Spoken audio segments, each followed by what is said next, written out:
Good morning. Good morning, good morning, good morning. How are we, guys? How are we? Happy Monday for all the Aussies. Happy Monday for all the Aussies. And to the crew on this side of the world, I hope you've had a beautiful weekend so far. We're going to be kicking off this episode in around 2 minutes. So looking forward to this, starting your week on the right way. So let us know if you're coming into this one live, guys. Now, there's an opportunity. M. Kelly. I was about to say M. Kelly. There's an opportunity for you guys to beat Terry Holden into the podcast because he's on a plane, I believe, flying back from somewhere in Malaysia or something like that. So, good opportunity. All right, we got a few crew coming in. Hello, Marky Hunter. How are you, mate? Hey, Marky. I was looking at your post just now into the group. Dude, you are looking amazing. Well done, Marky. So good. Hello, Vinny. How are you, legend? Good to have you in here, my pal. Vinny, I want to see that smile, bro. If you're going to post a pic on Facebook, mate, I want to see you booming out with that smile, that beautiful smile of yours, bro. Steve Hopley, what's going on, mate? Back from camp, hopefully. Big Rolls, what's going on? Rolls, I've got to say, dude, really enjoyed your words in the mastermind the other day, dude. I think you were amazing. Guys, we're going to get this episode started in around a minute and a half. Hello, Causa. How are you, mate? Spending some time in the US, Cause? Mate, we're probably not too far from each other, to be honest, right now. I hope you're having a good weekend. Mitchy Taylor, it's good to see you in here, mate. You're a bit quiet these days, bro. Feel free. I've got something, Mitch, as soon as we finish this episode. See if you can make time to come in, because I got a little bit to say around this that might actually help there, bro. So get you back in the game. Hey, Toddy, what's going on, my dude? Good to see you in here. We got Kim is in here as well. All right, look at all these guys. Hey, guys, what's going on? Jackie, what's happening? We've got Amy's in here as well. Danny Troutman's in here as well. The Beats brother and sisters. I should say husband and wife are in here. Sorry, brother and sisters. That's weird. Hello, Chriso. How are you, mate? Amelia's in here as well. Hey, guys. What's going on? I hope you've had a beautiful start to your morning. Now, guys, I don't know if any of you saw this, but before we start this podcast, what I'm going to do is just share my screen, and I want to show you guys something, and it'll be relevant in a moment. So just let me know if you can see my screen come up on yours. So, hey, Jen, how are ya? Pammy, how are you, girl? Good to see you guys in here. Are you able to see my screen? Just before we kickstart this episode, guys, this is a 30-second video that I just want to play. M. Kelly says, yep. So I did post it on the group, but I literally just posted it then. So I just want to show you guys something. So this is Ocean, my little daughter, and she's not 2 years old yet. Hello, Sue. Good morning, Aiden, Maddie. How are you guys? She's not 2 years old yet. This is cool.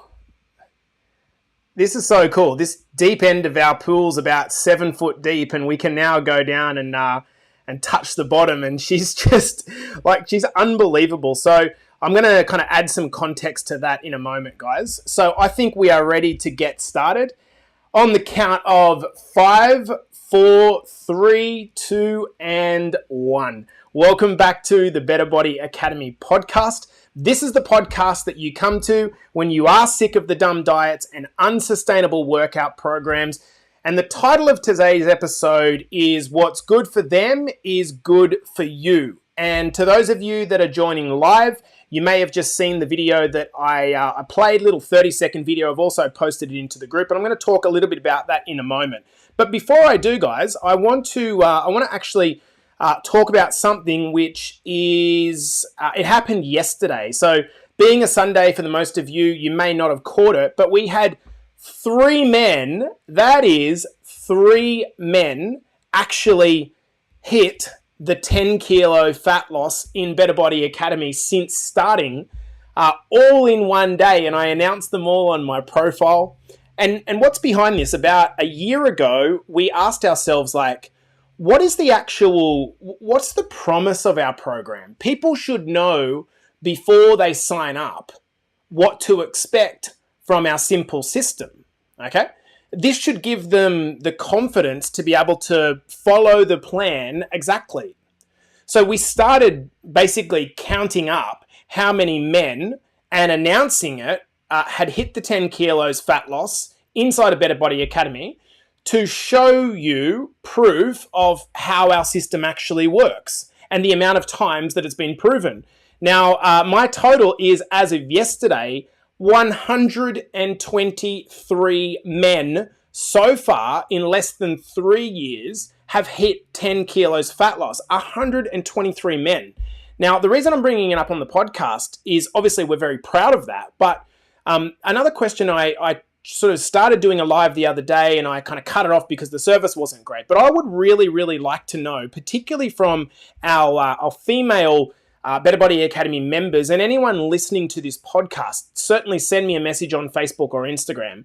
What I really want to know is whether or not our female clients and listeners would get inspired by the same numbers for women.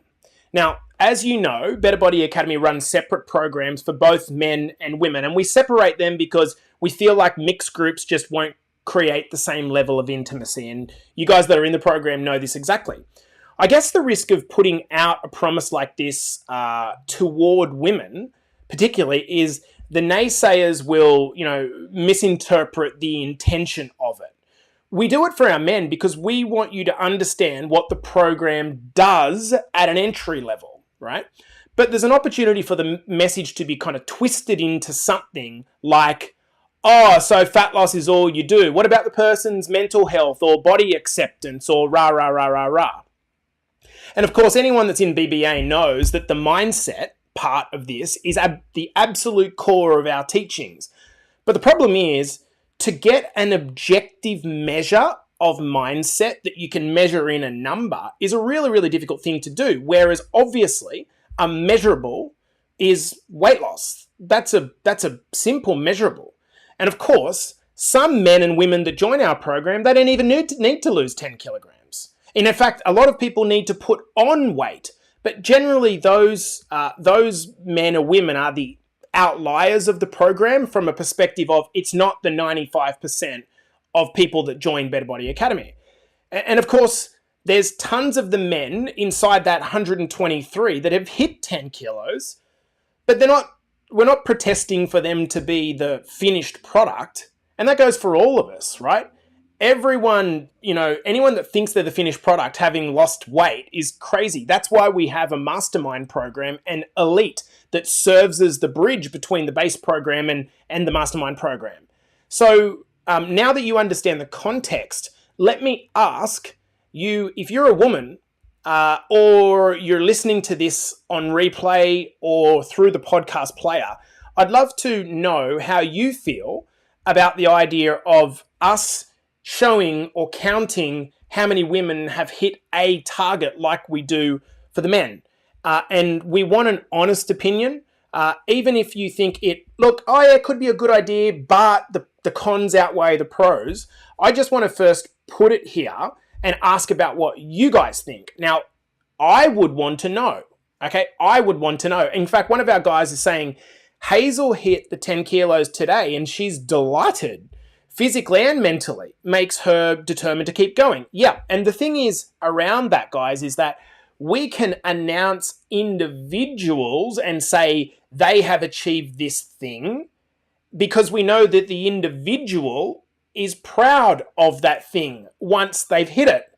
The problem is if we, I'm probably being a little bit sexually generalizing here, and I admit that, but most men would just tell you, yeah, I want to lose 10 kilos, 100%.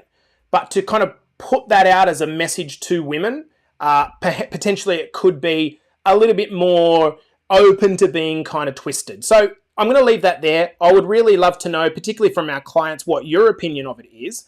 One of the ladies is saying facts are always good. Yeah, I totally agree with that. Now let's get into today's episode. If you've listened to this podcast long enough, you'll know that I take a lot of lessons from observing parts of life that have nothing to do with fitness. Like, I just love analogies. And parenting is definitely one of them. Like, parenting is riddled with success cues. And I think that's because I think that a lot of times we care for our kids so much, right, that often we have different rules for them and for us. So we care for them so much that we do the right thing by them, but the rule doesn't apply to us. And we're kind of naive to the fact that we're kind of what's good for the goose isn't good for the gander. Make no mistake, parenting is most definitely a form of coaching. All of you guys are coaches. And if we look at the way we parent our kids, zoom out and ask ourselves, what lessons should I be heeding for myself here? I think that a lot of the times we'll see that we're often operating by a little bit of a double standard. Now, obviously, I don't know how many of you saw the actual video, but I've reposted it in the group today. It was a video of our daughter Ocean, who's not 2 years old yet, swimming by herself, underwater, 7 foot deep, no floaties for 10 seconds. This is a girl that in the first 2 weeks of her life, she spent in the neonatal intensive care unit in Canada because her lungs were so weak and it was a fight for life. She was a 50-50 chance of coming through. Yet 2 years later, nearly, she can hold a breath for 8 to 10 seconds. And what happened yesterday was Claudia posted a couple of the videos to her story, just like, hey, look what our daughter's doing, summer, woo! And she got a bunch of people actually inbox her, friends of hers or followers of her, that asked questions like, what's going on there? Like, my daughter can swim and she's 4 years old, but she's scared to put her head under the water. And it was just like a really, I guess it was a curiosity-inducing story. And so people started to kind of inbox her, and she's like, we should do a podcast on this, Jace. So that's exactly what I'm doing.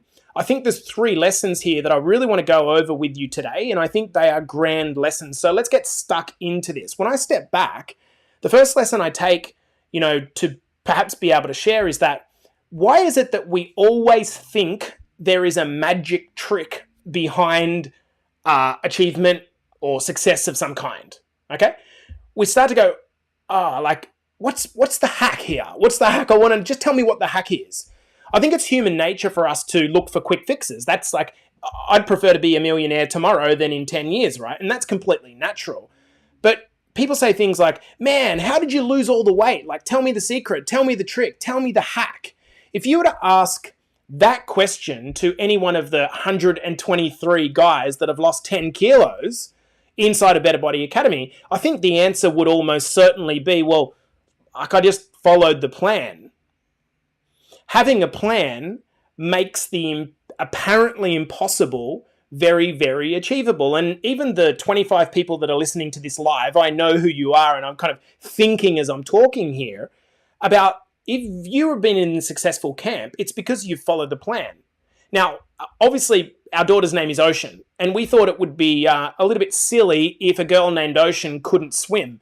So on our first overseas trip, she was about 4 to 5 months old. I took her into the ocean with me every day, and I was kind of dunking her, and she couldn't eat solid food, but she got quickly accustomed to being in the wavy water. We started her early. We knew that this could prevent her from being scared of swimming. And so when you expose people to something that they fear in a safe way, of course, they slowly become desensitized to that fear. So let's talk about you. If you were a BBA member, you can probably remember back to a time when you were Googling fat loss tips, or you're on YouTube thinking to yourself, like, how do I lose this stubborn belly fat? And watching videos and getting more and more and more confused. At this time, you were stuck because you thought there was some magical source for weight loss. Like, you just pour it on and stuff happens. And I know this because I was the same with coaching, and the more I watched the technical stuff, the more confused I actually got. But since we introduced you to our no BS trifecta model, all of a sudden, it's simple, you feel empowered, and you got a plan to follow. The trifecta system is like, it's super, super simple, but it's not magic. But it looks like magic when you look at 123 men and a ton more women that have got ridiculously good results. You kind of look and you go, oh, like, what's the hack here? Like, I'm guessing, like, let me know in the comments, actually. Have your friends sort of told you or asked you, like, what's the secret? Like, what diet are you following? They're trying to get out of you. Like, there's 24 people watching. I'd really love to know this answer to this question. Like, have they said to you, like, what are you doing? Like how are you making this happen? Like, I don't get it. Like, what's the story? Like, what tricks have you learned? And it's this like race to try to hack. When it comes to our daughter learning to swim, like everyone that was inboxing Claudia about it, the answer was there's no magic tricks. She just started doing it at a young age and didn't stop. That's the trick. And it's pretty boring as a trick, but that's the trick. If you're a successful BBA person, you've probably had people looking at you thinking, oh my God, Aaron, you're an overnight success. Like, unbelievable. You just lost the weight so quickly. But what they didn't realize is that it took 5 to 10 years for you to stop looking for magic tricks and start actually following a sensible plan. Do you see the difference here? So lesson 1 is that whenever you see someone that's really quite successful with things, rather than leaping to the, oh, what are they like? What's this trick? What have they done? Like, what's the hack here? Instead, step back and say, what system are they following? What's their plan? What's their approach? What's their mindset? M. Kelly says, I also say I focus a lot on mindset, as that's what I was struggling with. Yeah, exactly right. It's not a hack. And you can't just tick the mindset box and be done with it. It's like you have to work on your mindset and strengthening your mindset. Amy says, yeah, I've been asked, what's my secret? You look fantastic. And kind of Amy kind of looks and goes, well, there's not a secret. I just started doing it instead of trying to hack my way there. So that is the first lesson. Okay, lesson 2. Coaching creates confidence and curiosity to learn more. Coaching creates confidence and curiosity to learn more. The truth is, like, I'm not the greatest swimmer. And so when Claudia booked lessons for Ocean, I was kind of a little bit annoyed because I'm like, why would I want to pay for that? I can just teach her myself. Like, I'll do it myself. It's not like, why are we paying for lessons for? Now, let me ask you a question. If you're watching this one live, again, there's 27 people watching live. How long did you sit on the fence before joining BBA because you were telling yourself, I'll just figure it out on my own. Like, I'll work out what to do. I'll just work out what to do. And then a bunch of time kind of passes and it might be 2, 3, 10 years or more. And you're still saying, like, I'm going to figure this out on my own. I'm going to figure this out on my own. Like, we could have done that with Ocean. So the thing I've realized about coaching is that when you pay for a coach, what you're actually paying for is speed of implementation. Speed of implementation. Okay? Speed of implementation. Could you figure it out on your own? Weight loss. Probably you could, I would say, with persistence and a willingness to keep getting back up despite the failure. But the level of resilience that takes, especially when you want the weight gone and there's other priorities in your life screaming for attention and you're doing it by yourself.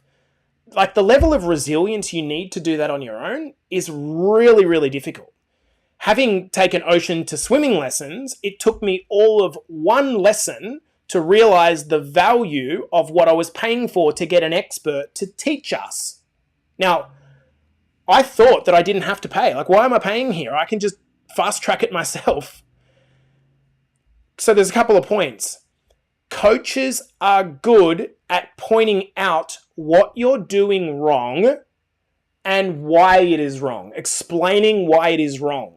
For example, to teach her to go underwater, I was basically just telling her to, okay, babe, hold your breath and I'll dunk you for a few seconds. And then when she comes back up, I'll smile as hard as I can to try to give her the perception that whatever she did was fun, right? Yet when I attended swimming lessons, they gave us a simple plan, a strategy to get her to spend more time underwater. What that strategy was very simple, like the trifecta. Ready, Ocean, under. and then point her down and kind of scoop her back out. Now, I was just getting her and going, doof. Did you like that? Whereas when I got the system of ready, ocean, under, all of a sudden, the anxiety that I felt and the fear that she felt was completely taken away. Does this make sense? To use a fat loss example, so many of our clients are super frustrated when they come to us at the start because they're eating clean and they're not seeing the results. It's kind of like dunking ocean in the pool. Perhaps you might feel the same frustration if you're not inside Better Body Academy. It's like, what's going on? Like, I'm eating clean. Well, as a coach, I need to correct your system and let you know that eating clean has absolutely nothing to do with fat loss. And instead, I'd give you a system called the Freedom Eating Formula, which we teach inside Better Body Academy to follow, which will lead to weight loss without the stupid, unsustainable restriction and up and downs, right? Good coaches are able to boil down all the technical stuff into a teachable system with separate parts to work on. So for example, to teach our daughter safe entry into the pool, the coach gave us the separate steps and progressions that needed to happen, which she could then practice. And that involved sitting on the edge of the pool, putting one hand down, putting the other hand over the other hand, rotating her torso till her belly hit the ground, and then slowly sliding in. That's a system. That's a system. That's heaps different than me sitting there in the water saying, come on, babe, like, jump in the pool. Which is very much the same as just eat clean. And then people wondering why it's not working. How would I know to teach her that system? I don't know the system, so how would I teach her that system? I don't know the skill, so I paid for the skill. I paid for the speed of implementation. It's very similar to how a person might know that calories are important when it comes to fat loss, but without the skill training and the progressions, how are you ever going to feel confident that you are doing the right thing? If you're a BBA client, like, let me know in the comments, were you startled when you started tracking your nutrition for the first time? Were you startled? Were you just like, holy shit, I thought I was eating healthy. I thought I was going okay. But when you gained the awareness and you gained the skill, all of a sudden you had a shift in your perspective. It's the same reason I feel so bad when an overweight person is going fucking hammer and tong on the treadmill and like all this weight is coming down the chain of their hips, their knees, their ankles, and they're really, really sore. And I think to myself, man, that's just not a smart approach to weight loss. The alignment here is incredible. Guys, number 3 in the final lesson is that community creates confidence and curiosity. Community creates confidence and curiosity. Again, question for the group. If you're in BBA, I want you to ask yourself a question. What would your journey in BBA be like without the community? Honestly, like, what would it be like? How would it be without the community? And if you are watching this and you're not truly embedded in the community, how's the journey? My guess would be boring, hard, really difficult, actually, without the community. M says, I would have fallen off and given up completely. Yeah, 100%. If you were just getting a program and a meal plan off me, but had no one else to be inspired by, be supported by, be celebrated by, it would be really bloody lonely. Read between the lines, a few of you here that are really quiet in our community. I'm looking at you. In fact, aside from doing the wrong thing, I think this is why most people fail in their fitness journey. They try to do it themselves, and it's great when they feel motivated, but because most of us are unmotivated, because that's how we are wired, we give up pretty quickly when we fall off. When I was playing around with Ocean in the pool in our backyard, trying to teach her without a plan, yes, she was having fun, but not nearly as much fun as when she took her first lesson. 5 to 7 other kids, her own age, girls and boys, slapping and struggling, some good swimmers, some not so good swimmers, all wearing their little kind of swimming outfits. She instantly felt like she was the same. And it's that feeling of feeling like I am the same as these people. And when you join the mastermind, you feel like I am the same as these people. My struggles are the same. Not that you need validation, but it's good to feel like, hang on, I'm not just a fuck up here. I think this is the problem. A lot of us think that we are a fuck up. Like hands up, silent hands up if you felt that or feel that at some points in time. I'm just a fuck up. I'm so useless. I've got to pay a coach that's younger than me, potentially, maybe older, to tell me how to lose weight. I mean, what does that say about my freaking intelligence? I'm just dumb.